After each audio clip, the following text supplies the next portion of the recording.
Vamos lá, Rodolfo. Fantástico estar com você aqui, é um enorme prazer. A gente esteve junto numa das vezes que você esteve aqui no Brasil.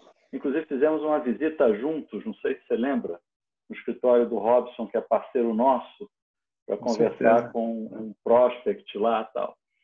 E, bom, primeiro, antes de mais nada, eu queria que você, não vou parodiar o Salomão, não vou pedir para você se apresentar em 30 segundos, mas, por favor, diga quem você é, fale um pouquinho da tua formação, como é que você foi parar em Miami, como é que você foi parar na XP, por favor. Maravilha. Obrigado, Ricardo. Na verdade, o agradecimento é da nossa parte, aqui da XP US, e eu representando a Europa também, né? Eu gosto de falar de XP Internacional como um todo, mas obrigado a todo mundo que está aí às 7 horas da noite dedicando um tempo para a gente pela oportunidade. A minha história, Ricardo, a minha história é simples. Eu tenho 21 anos de mercado financeiro. Eu comecei a na Gap. A Gap Asset é uma gestora do Rio de Janeiro. Eu fiquei lá por 17 anos, 16 anos e estou há 4 anos na XP. E lá eu montei, em 2007, a área de Wealth Management, ou Private, ou Gestão de Patrimônio, como cada um gosta de chamar.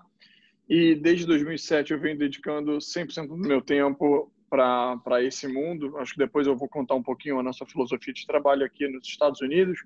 O que representa bastante o meu aprendizado é a minha crença sobre o que é fazer gestão de patrimônio. E aí eu fiquei na Gap esses 16 anos, entrei na XP como banker, me tornei head do Private do Rio de Janeiro com 6 meses, ali finalzinho de 2016. E início do ano passado eu fui convidado para assumir a operação da XP nos Estados Unidos, e aqui estou há um ano. Então, é uma história simples, 21 anos com apenas 2 lugares. Você está no mudo, Ricardo. Você está no mudo. Essa mania de não atrapalhar os outros, acabo ficando no mudo. Hoje, a gente tem um cenário de juros baixos. Não só no Brasil, a gente estava falando sobre isso, né? O Copom acabou de divulgar o corte na Selic para 2%, 0,75%, né? E hoje nós estamos com juros baixos aqui, juros baixos no exterior, necessidade absurda, né, de sair do risco Brasil também. E a gente ouve muito se falar de internacionalização de recursos, né? Mas o que, na tua visão, quais são os principais motivos para que um investidor decida aportar recursos do Brasil para o exterior, para os Estados Unidos, para a Europa, para onde quer que seja, né? Eu vou fazer o seguinte, eu vou responder a sua pergunta compartilhando uma tela, que eu acho que vai facilitar a visualização do que eu vou comentar. Eu vou... Só me confirmem que vocês estão... Estamos vendo. Tá vendo? Vai em frente, estamos vendo. Tá bom. Acho que esse slide aqui a gente consegue responder de forma bem direta a sua pergunta. Por que levaria um investidor brasileiro, um brasileiro a investir fora? Acho que a resposta, de forma simples, são 3 motivos. O primeiro, mitigação do risco fronteira e cambial. O segundo, organização patrimonial. E o terceiro, investimento. Antes de elaborar esses 3 pontos, eu vou dar um passo atrás. E é um pouco da minha crença desses últimos 13 anos de mercado, como a gente montou a nossa operação aqui fora. E o que eu vou comentar agora, um pouco da nossa crença, da nossa filosofia, ela se encaixa com esses 3 motivos. Por isso que eu estou dando um passo atrás. Mas eu acredito que a gente aqui fora, para fazer um trabalho bem feito, eu acredito em 3 pilares: serviço, transparência e performance. O serviço, que eu gosto de dizer, é que a XP US ela não está solta aqui fora, ela não está sozinha. Ela, na verdade, é uma extensão do escritório da RGC. A RGC tem um escritório em Miami, Nova York, Genebra e Lisboa, que somos nós. O trabalho é feito a quatro mãos. O trabalho o que eu digo de serviço. Não adianta eu simplesmente entender se o meu cliente é conservador, moderado, agressivo e apresentar uma proposta de trabalho. Isso é pouco. Gestão de patrimônio envolve serviço, e serviço é entender quem é o meu cliente. Ele quer proteger o filho de um segundo casamento, ele quer blindar o patrimônio de um processo trabalhista, ele quer mandar recursos para fora para que possa pagar a faculdade dos filhos em 10 anos, porque ele pretende morar em Portugal e já quer começar a dolarizar ou tem em euro parte do patrimônio. Quem é o meu cliente? Muitas vezes você já tem uma exposição em um CDB de um banco no Brasil, eu não vou colocar bônus daquele mesmo banco aqui fora. Então, você entender quem é o cliente e fazer realmente um serviço bem feito é importante. Vocês da RGC já têm os seus relacionamentos, seus clientes há 1, 2, 10, 15 anos e indicam para a XP Internacional, para a XP aqui nos Estados Unidos, e eu, a Cibele, a gente conheceu o seu cliente há uma hora, há uma semana. O trabalho a quatro mãos faz com que a gente consiga entregar um serviço de qualidade. Aí eu entro na parte de transparência. Transparência é quando eu faço com que o meu cliente, que está sentado no Brasil, que pouco entende do mercado internacional, ou quando entende, não tem tempo de acompanhar, é um empresário, um advogado, um médico, natural, que a gente leve transparência para ele que tenha certeza que a gente está fazendo um trabalho com ética.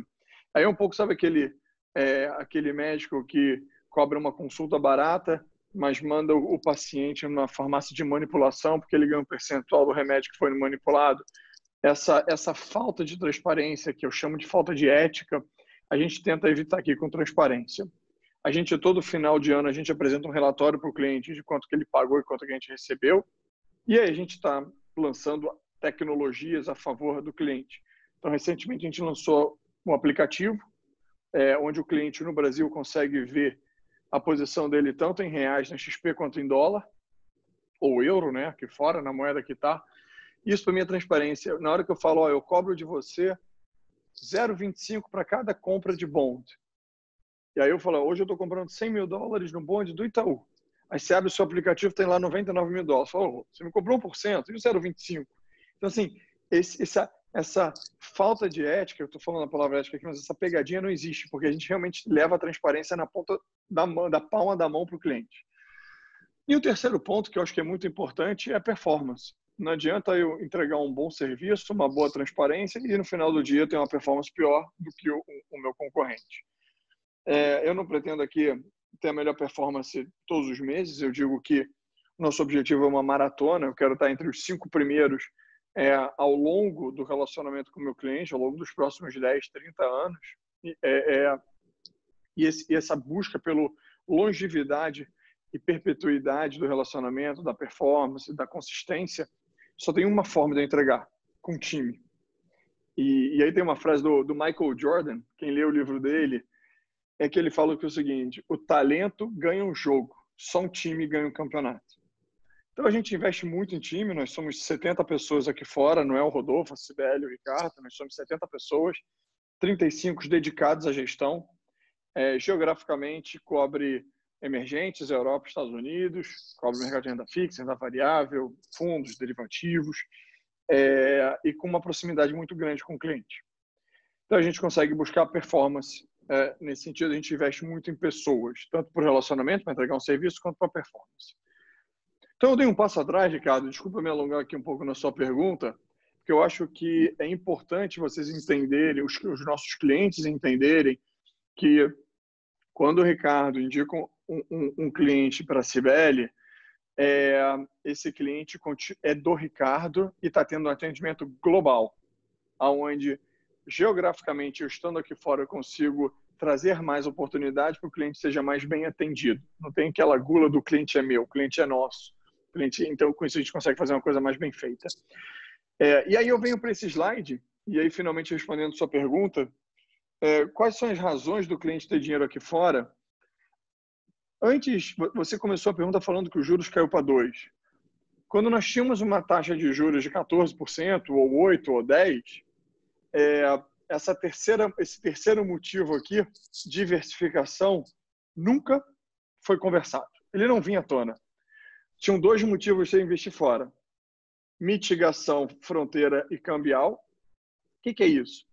Eu quero ter parte do meu patrimônio em uma moeda forte. Eu tenho medo do Brasil virar uma Argentina, virar Venezuela, então eu quero mitigar o risco fronteira.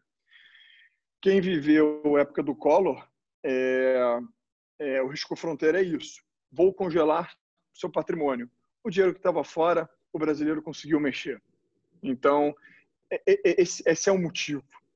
Um segundo motivo é a organização fiscal, tributária e sucessória.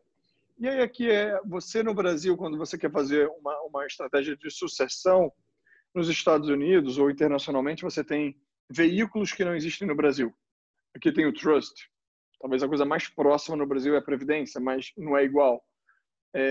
Você consegue, de alguma forma, fazer blindagens aqui fora que não tem no Brasil. Você consegue diversificar a sucessão em ativos que não tem no Brasil. Então, você realmente, com um bom advogado, um planejamento patrimonial faz muitas vezes sentido ter parte aqui fora. E esses dois motivos justificavam 15%, 20% do patrimônio aqui fora.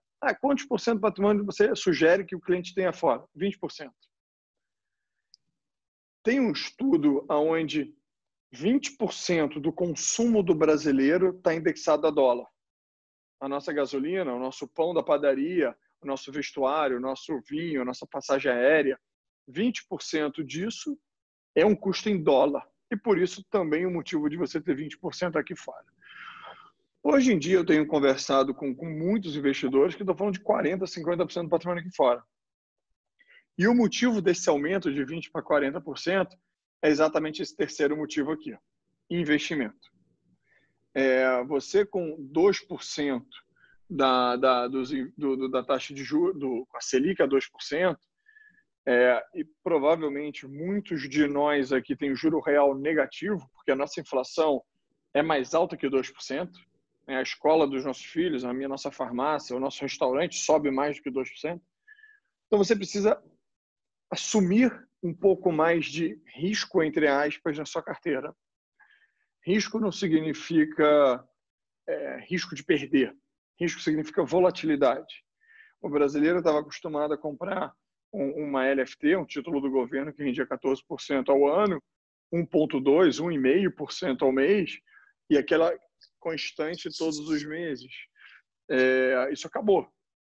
Isso acabou. Então, você precisa entender que, ao longo de 12, 24 meses, sim, a sua rentabilidade pode ser igual ou até melhor, mas em vários períodos de curto prazo, mês, 3 meses, 6 meses, você pode ter uma rentabilidade até negativa, dependendo do risco do cliente. Mas é necessário para quem quer acumular patrimônio.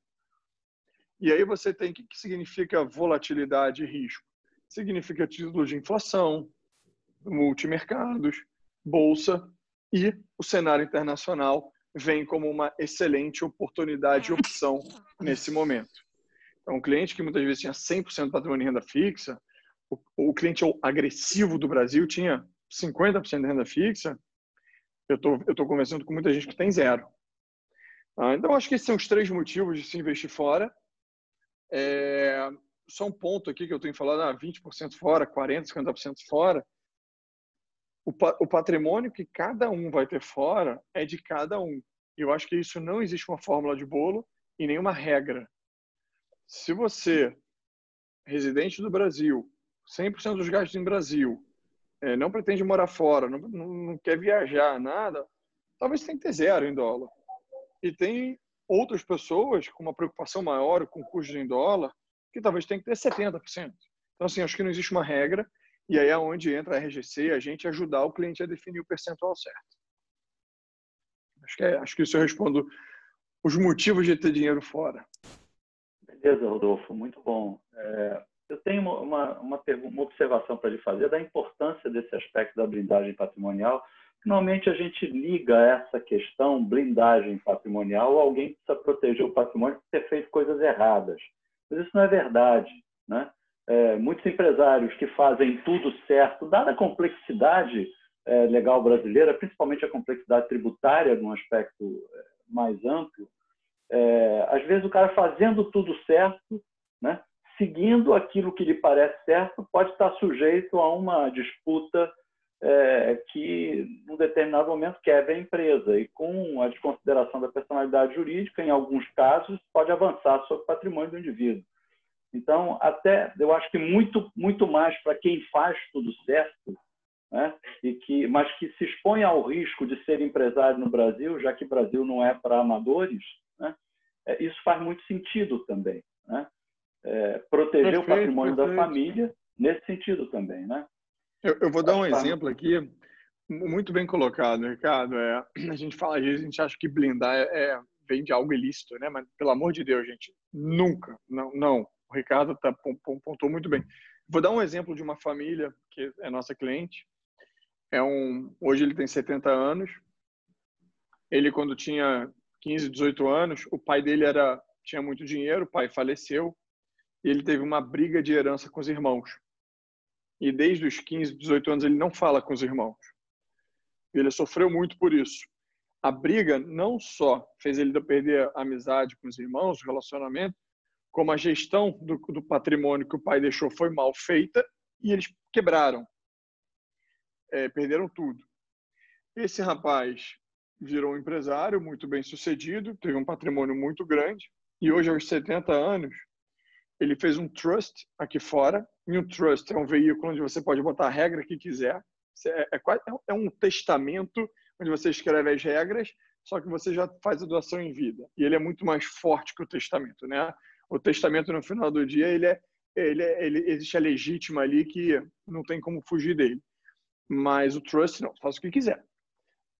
E a regra do trust, ele deixou 10% do patrimônio dele no Brasil, que tem que seguir legítimo e tal, botou 90% do patrimônio num trust, e a regra do trust se um dos meus herdeiros brigar com o outro por questões de herança, perde direito aos 90%.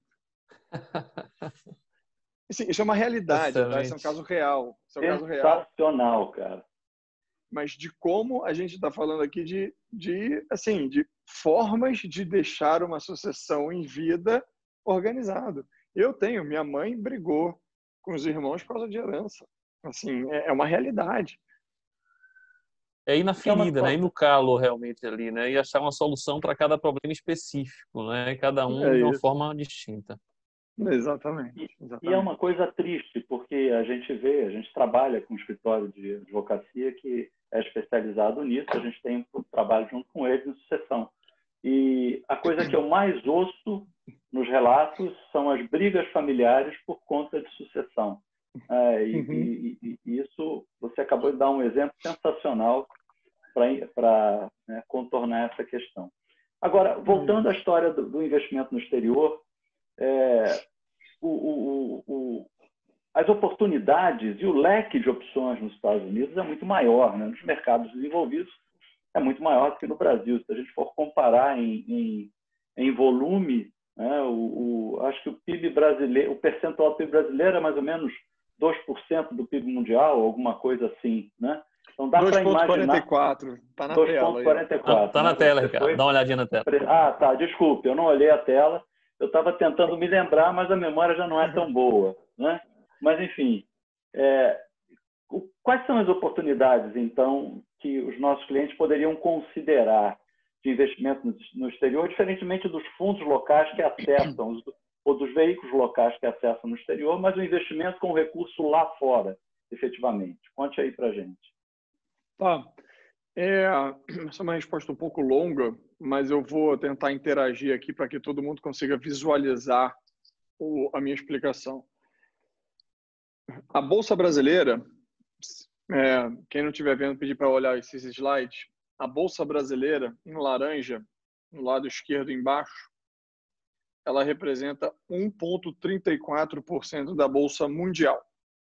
Então, você, brasileiro, quando fala que eu vou colocar meu dinheiro em bolsa e você se restringiu ao Brasil, saiba que você está investindo em apenas 1% da oportunidade que o mundo te traz.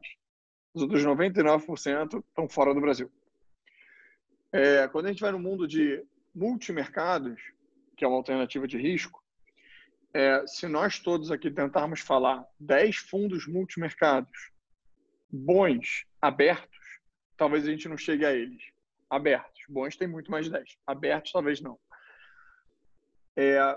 Os multimercados aqui fora são chamados de hedge funds, mutual funds. Eu consigo falar aqui rápido, 100 fundos, falar não, né? Mas fazer uma lista de 100 fundos abertos, com mais de 30 anos de história, super qualificados, que vocês poderiam investir. Então, quando a gente fala em colocar risco na carteira, as oportunidades aqui fora são muito interessantes. Eu vou dar um exemplo simples. Se a gente quiser falar de petróleo, e aconteceu, né? Lembra quando o petróleo ficou negativo ali no início da crise, da pandemia? O petróleo deu negativo. Não, eu quero investir em petróleo, quero investir em petróleo no Brasil. O que você tem de petróleo no Brasil? 2, 3, 4 ações. Aqui fora, você tem empresas de capital aberto que cuidam da perfuração do poço. Empresas de capital aberto que cuidam da exploração do óleo. Empresas de capital aberto que cuidam do transporte do poço para o armazenamento. Empresas de capital aberto que cuidam do armazenamento. Quando deu aquela crise, o que aconteceu? A pandemia. Ninguém mais sai de casa. O posto de gasolina, que compra lá de quem armazena, parou de comprar, porque não tinha mais carro abastecendo. E os poços de petróleo continuaram jorrando óleo. Então você tinha óleo sendo jorrado, o transporte levando para o lugar de armazenamento, mas o cara de armazenamento falou assim: ei, para de trazer coisa, que eu não tenho mais onde armazenar. E a oferta-demanda. As empresas que faziam armazenamento tiveram uma valorização de mais de 100% em meses. É oferta-demanda. E a gente pegou essas oportunidades para alguns clientes. Quando no Brasil você tinha a oportunidade de comprar Petrobras, que, ok, tem uma valorização, mas tem um risco político. Será? E se o ministro da Economia sair? E se o Moro sair? E se o Twitter do presidente for diferente? E se a oposição crescer nas pesquisas? Assim, a gente sai um pouco desse risco político. Não estou dizendo que no Brasil não tenha boas oportunidades, muito pelo contrário. Eu sou muito otimista com o Brasil, a XP é muito otimista com o Brasil, mas a diversificação é saudável. Tem outros exemplos. A gente estava fazendo um call esses dias no setor de tecnologia. Aqui é só, antes de passar, você vê que a quantidade... Você, quando se limita ao Brasil, você está deixando de pegar ações que protegem num ciclo ruim, como foi a pandemia. Então, Amazon, Apple, Netflix, outras que não protegem, mas Disney, várias empresas de saúde, tecnologia, venture capital, private equity, muitas e muitas alternativas aqui fora que você não consegue comprar do Brasil. E eu só estou falando só do mercado de renda variável, tá? Renda fixa é a mesma coisa, tem várias alternativas interessantes e fundos também. Aí eu peguei alguns exemplos aqui, só para ilustrar. O setor de saúde, a gente constrói um case, um caso. Então, eu e a RGC, a gente leva para vocês, clientes, por que faz sentido investir em saúde. E aí, a população com mais de 65 anos deve aumentar em 700 milhões em 2019, para 1,45 bilhões em 2050. E por N motivos, a gente acredita que a parte de saúde é interessante. Você vê as empresas de tecnologia, que tecnologia na nossa cabeça Netflix, Apple, enfim, as empresas de tecnologia, mas existe a tecnologia para a indústria farmacêutica, para a indústria de saúde. Elas estão se falando já. E aí eu pego alguns exemplos. Essa empresa rendeu 12%, esse fundo rendeu 12% nos últimos 3 anos anualizado. Aqui a curva de rentabilidade. Tecnologia, trago outros exemplos de várias empresas de tecnologia. A gente, obviamente, defende o setor. Essa empresa aqui, crescimento 23% anualizado nos últimos 3 anos. E a gente traz para você, como cliente, mais de 10, 20 alternativas e a gente, obviamente, faz um filtro e seleciona 2, 3 que acha interessante com o tamanho adequado na carteira de vocês. Não é que a gente sugere a compra aqui 30% na carteira, a gente sugere 1, 2, 3% e faz uma combinação bem feita para a sua carteira. E você fala, pô, Rodolfo, interessante, bacana, legal, gostei. Mas o que isso significa como rentabilidade? Como é que eu consigo comparar a rentabilidade de uma carteira internacional, com essas oportunidades que você está me falando, versus aqui no Brasil? A gente tem um rápido exemplo. Essa aqui é uma carteira nossa padrão. Então, sem entrar muito no detalhe, nós temos que ter um modelo para, numa conversa dessa, apresentar.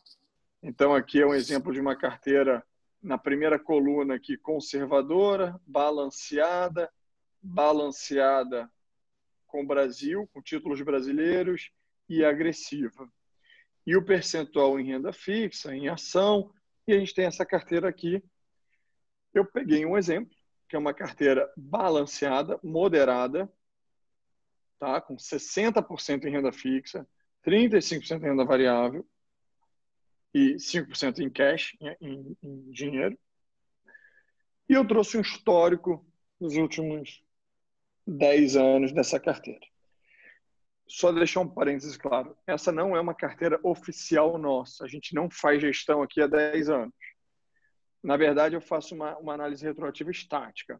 Eu pego 60% de renda fixa, pego o índice de renda fixa, 35% de renda variável, pego o S&P e jogo para 10 anos. Eu não boto aumentando, diminuindo, é um aprox, tá? Isso aqui é só um exemplo. Aquela carteira ali rendeu 82% nos últimos 10 anos. Você fala, pô, Rodolfo, o que significa 82% de alta? Isso é bom? Isso é ruim? Vamos trazer para real, para a gente tentar entender e comparar com os índices do Brasil. Estes 82% que vocês veem aqui, quando eu levo para real,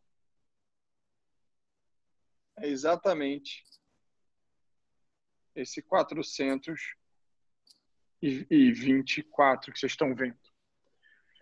Aí eu trago para comparar o CDI, multimercados e o Ibovespa no mesmo período, os últimos 10 anos e pouquinho. Vai falar, Rodolfo, mas aqui tem uma explicação simples. 80 virou 400 porque o dólar saiu de 1 e pouco para 5. E é exatamente isso, tá, turma? O dólar saiu de 1 e pouco para 5, por isso que 80 virou 400. Rodolfo, então esse estudo aqui não vale, porque eu não acho que nos próximos 10 anos o dólar vai sair de 5 para 25. A gente não vai ter 1 vezes 5 aí de novo, vezes 4 de novo. Muito pelo contrário. Eu acho que talvez o dólar venha mais para 4,80 do que para cima. Óbvio, depende de presidente, depende de um monte de coisa. Mas, ok. Mas quando a gente olha também os dados, o CDI, essa linhazinha cinza escura, nos últimos 10 anos está 159. Por quê? Porque nós tínhamos um juros anual, uma Selic anual de 14%. Em 10, 11 anos, 160%. 14 vezes 10, vezes 12, 11 anos. Nós hoje temos um juros de 2. Então, 2 anos vezes 10 dá 20%. Então, essa curva aqui de 159 que vocês estão vendo, que é o CDI, certamente vai ser 20, 30, 40% em 10 anos. E essa de 423 vai ser os 83 que a gente atingiu. O multimercado, ele é uma derivada do CDI, da Selic, né? Ela é a Selic mais um ganho ou a Selic menos um prejuízo. Então, ela vai também ficar muito próxima da Selic para os próximos 10 anos, que eu não tenho a menor ideia qual vai ser, mas partindo do pressuposto de que hoje é 2, talvez vá a 3, 4, está falando uma coisa como 30%, 40%. E o Ibovespa, não tenho a menor ideia, eu acho que é bom ter bolsa no Brasil, mas você está limitado a 1% da bolsa mundial. E aí eu consigo justificar, e aí voltando à primeira pergunta ali do Ricardo, né, quais são os motivos de ter dinheiro fora, que eu falei que quando você fala apenas que risco fronteira e cambial e organização patrimonial justificam 15%, 20%, e você vai a 40%, 50% quando você vai buscar investimentos, é exatamente esse gráfico. Quando a gente apresenta que investir fora não é apenas ter parte do patrimônio uma moeda forte, mas é também buscar melhor retorno, esse gráfico fala por si só. Aquele disclaimer básico, né? O passado não garante o futuro. Por isso que eu estou falando que tudo para frente vai mudar nesse gráfico, mas eu continuo acreditando que aqui fora tem boas oportunidades. Eu digo que é o seguinte, uma empresa bem gerida aqui fora, ela vai dar certo no tempo. Uma empresa bem gerida no Brasil, ela depende do próximo presidente, se o processo trabalhista vai ser forte ou não, se o ministro da Economia vai ser o A ou vai ser o B. Tem muito risco político envolvido. E por isso a diversificação é saudável. E quem é empresário no Brasil sabe que não é óbvio, não é fácil. E quando a gente compra ação, a gente está comprando empresas, né? Está comprando empresários. Então é a mesma coisa. Acho que com isso, Ricardo, eu respondo a sua pergunta de por que diversificar fora. Mas, só, excelente. Eu queria só fazer uma observação que nós temos empresários aqui, né, lhe ouvindo, né, e certamente sabem ou podem contar para nós que não ser empresário no Brasil é realmente um exercício assim, que merece palmas, merece aplausos, porque se nada contra a corrente todos os dias, né? Luquinha, merece aplausos de pé.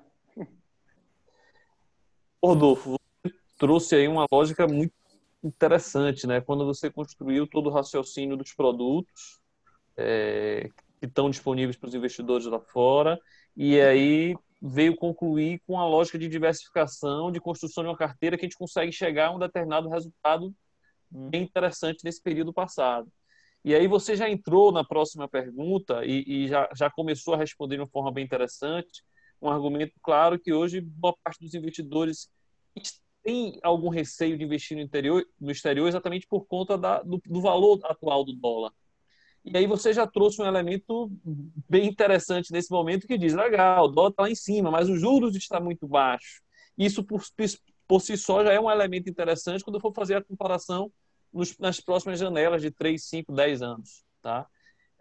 Além dessa questão dos juros, o investidor que tem ainda o receio de investir lá fora por conta do preço atual do dólar, o que você pode dizer mais aí além dessa questão dos juros?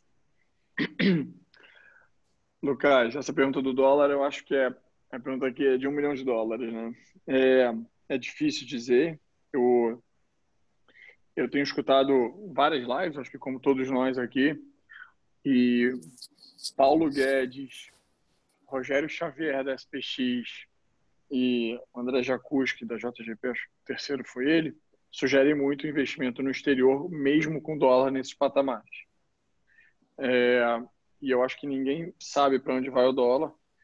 Economicamente falando, olhando dívida, olhando todo o cenário que nós temos hoje, a gente sabe que as coisas mudam, eu acho que a gente está falando de um dólar mais a 4,80, 4,70, 4,90, não tenho a menor ideia.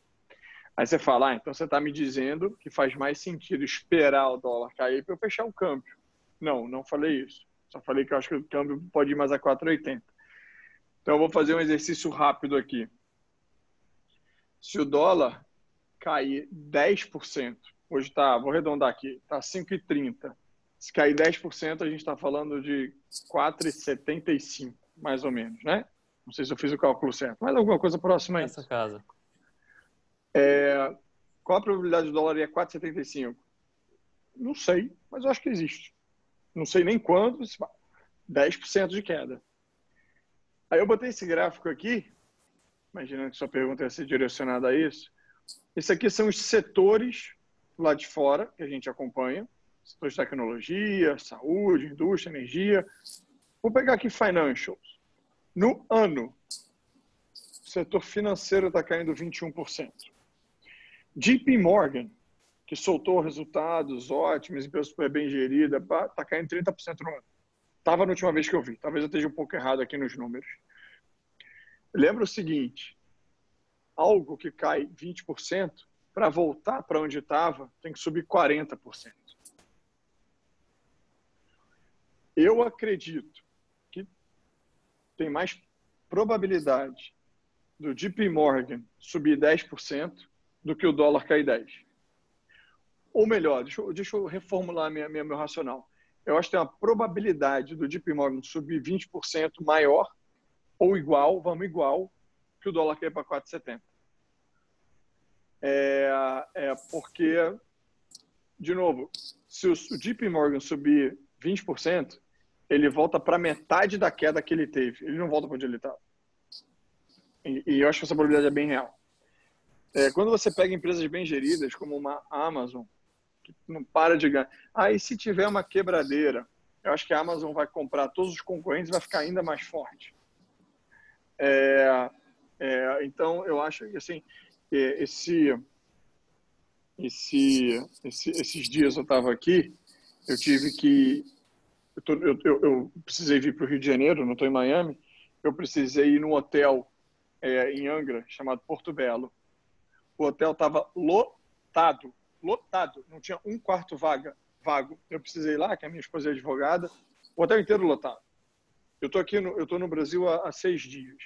Do lado da minha casa, em Miami, tem um hotel que é o Ritz. Eu fui passar ali para ver como é que estava, lotado. O que eu quero dizer é o seguinte, eu acho que quando isso acabar, eu acho que talvez as pessoas continuem usando álcool gel, usando máscara. Quando tiver a vacina, então, eu acho que vai ser ainda mais liberado, mas eu estou vendo que as pessoas estão voltando rápido. Quando o Miami resolveu reabrir a primeira fase, as pessoas voltaram para o bar, para restaurante rápido. Não à toa está dando todos esses picos aí. Mas acho que as pessoas voltam, as pessoas esquecem. Estou generalizando e estou tentando a TV futuro aqui, tá, gente? Pelo amor de Deus, também estou longe de ser real. Estou fazendo realidade. Fui no hotel e vi lotado. Então, eu acho que essas empresas que sofreram, Disney resolveu reabrir para 25%. Abre a venda de ingresso meia-noite e 10 acaba. As pessoas não estão com medo de voltar para Disney. As pessoas estão com sede de ir para Disney. Então, eu acho que na hora que reabrir Disney vai ter fluxo. A ação da Disney, que caiu 40%, vai voltar. Parece que vai voltar. Não sei o que vai acontecer com o futuro. Então, o que eu quero te dizer aqui é o seguinte, o dólar a 4, assim, não tenta acertar o câmbio. Não tem a menor ideia para onde vai o câmbio. O que eu quero que você faça é o seguinte, eu quero ter 10% do meu patrimônio em dólar. Eu quero sair de 10 para 20, eu quero sair de 20 para 40. Vai fechando aos poucos. Faz uma janela de 10 meses e fecha tantos por cento por mês. Faz uma janela de 10 semanas e fecha tantos por cento por semana. Você vai comprar a 5,30, a 5,50, a 5,20. Mas lembre o seguinte, quando você fechar 5,30, você vai comprar um JP Morgan bem mais barato do que você vai comprar quando você fechar 5. Então, assim, você vai comprar um câmbio mais barato, mas vai comprar uma ação aqui mais cara. E no final do dia, as coisas vão se falar. Mas eu acho que ainda tem muita oportunidade que faz sentido aqui fora. E não é que faz sentido para os próximos 12 meses ou um mês. Eu não quero acertar o olho da mosca branca. Eu acho que faz sentido para comprar e carregar. Uma estratégia de longuíssimo prazo. Empresas bem geridas, com os incentivos certos, que vão trazer resultado no tempo. Eu acho que isso que faz sentido. Então, acho que está na hora, não tem que tentar acertar o câmbio, não. Acho que é fazer aos poucos. Fazer Bacana. market timing com câmbio é um negócio impossível, né? Lucas, deixa eu fazer uma pergunta aqui. Os clientes podem estar interessados também em entender como é que a XP pode ajudá-los nesse processo de aportar recursos para o exterior, né? Quais são os mecanismos que estão disponíveis? Como é que a XP pode ajudar os clientes nisso? Vamos lá. Você, quando faz o investimento aqui fora, basicamente, você tem que optar por fazer o investimento em nome da pessoa física ou em nome de uma empresa que você venha constituir. Você fala aí com o Ricardo, com o Lucas, o Ricardo vai acionar o Rodolfo, a Cibele, o Ricardo, o Xará aqui fora, todo o nosso time. a gente ajuda na constituição dessa empresa offshore. É muito simples, basta você me dar 3 documentos, escolher um nome, a gente ajuda a constituir, abre uma conta aqui fora. Se os seus recursos já estão aqui fora, em outro banco, é uma portabilidade, é muito simples. Basta você dar o extrato para a gente desse seu banco e a gente faz a portabilidade. E se os seus recursos estão no Brasil, a XP tem uma mesa de câmbio, a gente fecha um câmbio para você e traz para cá, com as melhores taxas e tudo. Então, a gente está com um time e uma estrutura completa para resolver. Eu respondi rápido, porque realmente é muito simples. E é rápido o processo. Tá? É simples. Inclusive, esse ponto é importante, porque nós temos clientes que já têm recursos no exterior e que estão em outras corretoras e tal. Esse processo de portar os recursos para dentro da XP é muito simples. Ou existe algum tipo de complicador que eles precisam entender? Zero. É muito simples. Pensa igual no Brasil. Eu acho que essa é a forma mais fácil. Pensa que você abre uma offshore, igual você liga para o seu contador e pede uma empresa. Tão simples quanto isso, talvez mais simples, menos burocracia. E a portabilidade é tão simples quanto no Brasil. Você tem lá um título público federal no Itaú e quer levar para a XP. O que você faz? Liga para o Lucas e fala, Lucas, leva. O Lucas cuida desse transporte do título público do Banco X para a XP. Aqui fora é igual. Se você tiver recursos na Europa e quiser trazer para os Estados Unidos, é simples, mas um pouco mais demorado, porque os bancos europeus demoram um pouco mais, mas é muito simples. E o cliente precisa apenas dar para a gente um extrato do banco dele e avisar o banco. O resto a gente faz tudo. Beleza, maravilha. Calumbi, você tem alguma pergunta para o Rodolfo? A gente já abre agora, porque nós já estamos quase a 10 minutos do final, para abrir também para perguntas dos nossos clientes. Rick, eu acho que pode seguir com os clientes. Eu estou bem satisfeito com a maneira como está sendo conduzida aí. O que eu tinha apontado aqui, o Rodolfo já tocou de forma... Já matou. Lucas e Pedro? Pode seguir. Não responder? Não responderam, então vamos embora. Vamos para as perguntas. Eu pediria que colocassem as perguntas no bate-papo. Se alguém tiver alguma pergunta, que possa colocar no bate-papo para a gente poder transmitir para o Rodolfo. Se já está tudo respondido, maravilha. Aí... A gente faz uma apresentação... Vamos lá, então. Tentando ser bem completo, né? Então, às vezes a gente acaba respondendo tudo. Eu achei bem objetivo o Rodolfo. Ele conseguiu trabalhar os pontos que normalmente tem alguma complexidade, alguns pontos aí que ficam meio obscuros, que não são tão simples de se entender. Ele conseguiu trazer isso no detalhe de uma forma bem clara e objetiva. Acho que foi muito bom por isso. Ok. Temos uma pergunta do Bruno aqui. Aonde ficaria a offshore e que tipo de offshore? E seria interessante também você falar um pouquinho dos custos envolvidos nisso, né? Que volume passa a compensar para a abertura de um offshore, custos de abertura, correndo um pouquinho sobre isso, querido, por favor. Tá bom. Vamos lá. O nome offshore, assim como a gente falou de blindagem patrimonial, parecia um negócio feio, o nome offshore ainda é feio, mas é totalmente um veículo legal, regulado e 100% legalizado e dentro da lei.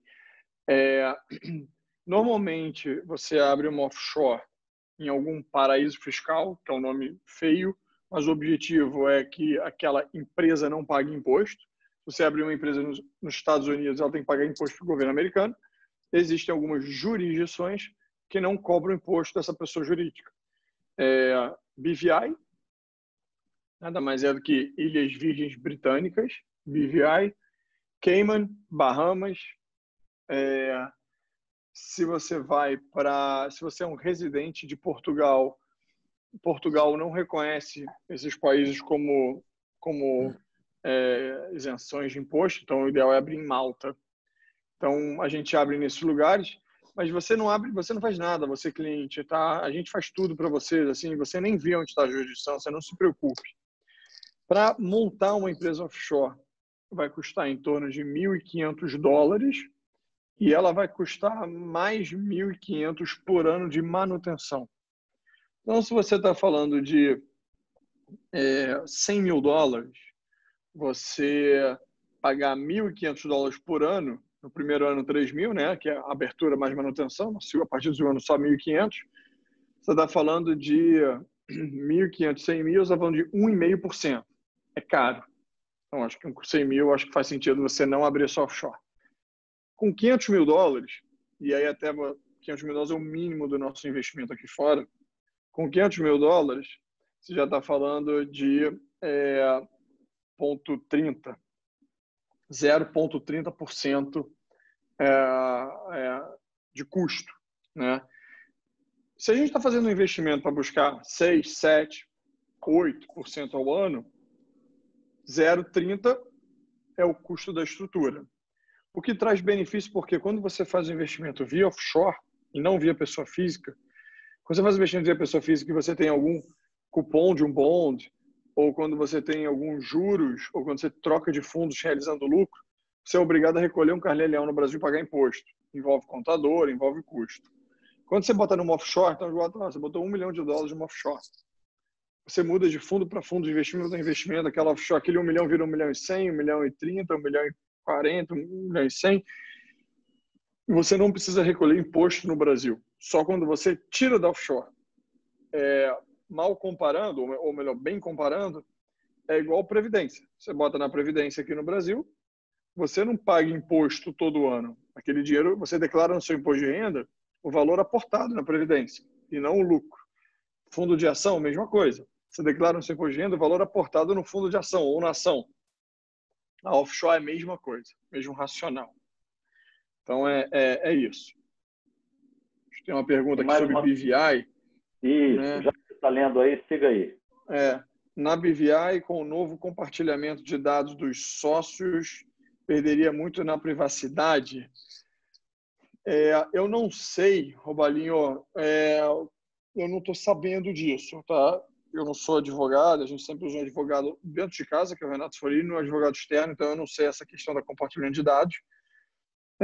Mas a gente já nem está sugerindo muito BVI, a gente está sugerindo Cayman e Bahamas, porque no momento da sucessão, BVI está cara. Ela mudou a regra no ano passado e ela está mais cara. Então, a gente nem tem sugerido muito BVI, mas eu não sei com relação a esse compartilhamento de dados. O que eu sei é que o Brasil está querendo acabar com esse benefício que eu falei de você não pagar imposto no Brasil para uma empresa offshore, seja ela em qualquer lugar. BVI, Cayman, mas isso ainda não existe, esse papo existe há vários anos. Entendeu? Se essa BVI pode ser usada para imóveis, é melhor separar. É melhor separar. Pode ser, a resposta é sim, pode ser. Você pode ter dentro da sua BVI imóveis, dinheiro, obra de arte, o que você quiser. Mas o ideal é separar. E a gente ajuda. Às vezes você pode ter uma BVI mãe e duas embaixo, dependendo do seu montante, ou você tem duas offshore. E dependendo do montante, porque 3 offshores é mais caro do que 2. Mas é bom separar para proteger o patrimônio. Digamos que você tenha um imóvel, tenha um vazamento no seu imóvel, escorre água para o andar de baixo, estraga o Picasso que o teu vizinho tinha na parede. Você, nos Estados Unidos, não tem brincadeira, você é obrigado a ressarcir o teu vizinho de baixo, por causa de um vazamento, do Picasso dele de sei lá quantos milhões de dólares. E o fato do seu apartamento ser o mesmo dono do dinheiro, que há uma offshore única, na hora eles vão e pegam o teu dinheiro. Quando você tem duas offshore, você está blindando o teu dinheiro de um eventual problema com o seu imóvel. Então, a gente sugere, sim, que seja separado. Tem uma pergunta que a gente passou, Rodolfo, que foi se você recomendaria um trust em questão de privacidade no Canadá ou em certos estados dos Estados Unidos, como Nevada, faz sentido? Ou você tem conhecimento do que seria melhor? Não tenho conhecimento para essa resposta. Um trust é bem mais caro, tá? Um trust é muito mais caro que um offshore. Falei offshore que custa 1.500 de manutenção ao ano. Acho que um trust talvez custe 30 mil ao ano ou mais. Porque o trust, você precisa ter um trustee. Você precisa ter um banco onde você vai, que o banco passa a ser o responsável por aquele dinheiro. Então, você precisa pagar uma taxa, o banco, ou um advogado, ou alguém, para cuidar daquele dinheiro. Então, é mais caro a estrutura e eu não sei responder com relação à localização geográfica. Não sei. Tem a pergunta do Robalinho de novo. Se um offshore pode ser dono da empresa principal e, nesse caso, enviar o lucro sem o imposto de renda? Eu não entendi bem a pergunta. Talvez você entenda melhor do que eu. Rodolfo, eu vou Entendi. pedir só para você interromper o compartilhamento de tela. Eu até tinha esquecido de pedir isso antes, por favor. Claro. Pode seguir. Sim, uma empresa offshore pode ser dona de uma empresa operacional no Brasil e você vai estar remetendo o lucro lá para fora, mas, obviamente, isso não te isenta da parte fiscal no Brasil, porque senão acho que todo mundo estaria fazendo. E o fisco estaria olhando isso com maus olhos também. E você, eventualmente, pode ser questionado. Então, sim, dá para você ter uma empresa offshore dona de uma empresa operacional no Brasil e remeter lucros, mas não é óbvio e tem que fazer isso de forma muito bem feita, com um bom advogado, para que o fisco não ache que você está burlando o imposto no Brasil, porque eu acho que isso com certeza seria ilegal. Você tem que ter outros motivos, além de querer fazer uma remessa sem pagar imposto. Outros motivos, vários outros. Tá, mas dá para fazer um planejamento nesse sentido, sim. Ok, nós já estamos chegando aqui, tem 1 minutinho para terminar o tempo aqui dos nossos agradecimentos. Queria agradecer demais, Rodolfo, foi sensacional, a apresentação foi muito boa. Acredito que tenha esclarecido muito bem aos nossos clientes os benefícios e a forma também de tratar essa questão do investimento no exterior. Eu queria, em nome da RGC, deixar os nossos agradecimentos e dizendo que a porta está toda vez que você quiser vir ao Brasil fazer visita comigo, pode vir, não tem problema nenhum, viu? Me avisa que eu já marco. A gente aproveita. É o maior prazer. E quando passar por Salvador, né? Porque aquele dia você ainda não só veio ao Brasil, mas passou por Salvador, né? Que foi melhor ainda. Calumba. Você sabe que você está mais próximo de mim, Miami, do que Rio e São Paulo. Então, eu vou fazer com muito mais frequência a visita a vocês. Excelente, meu querido. Tá. Em nome, então, da RGC, dos clientes da RGC, de todos os participantes aqui, fica meu agradecimento a você, a presença da Cibele, ao Ricardo também. Um grande abraço, Ricardo. Muito bom ter você aqui. E nos vemos em breve, se Deus quiser. Com certeza. Eu que agradeço. Rodolfo. Obrigado a todos aí. Obrigado, turma. Contem sempre comigo. Para mim é uma honra, sempre que vocês precisarem participar aqui, não só eu, como o Ricardo Cibele, todo o time da XP, Estados Unidos e Europa. Obrigado a vocês. Muito obrigado. Grande abraço e boa noite a todos. Tchau, tchau. Boa noite.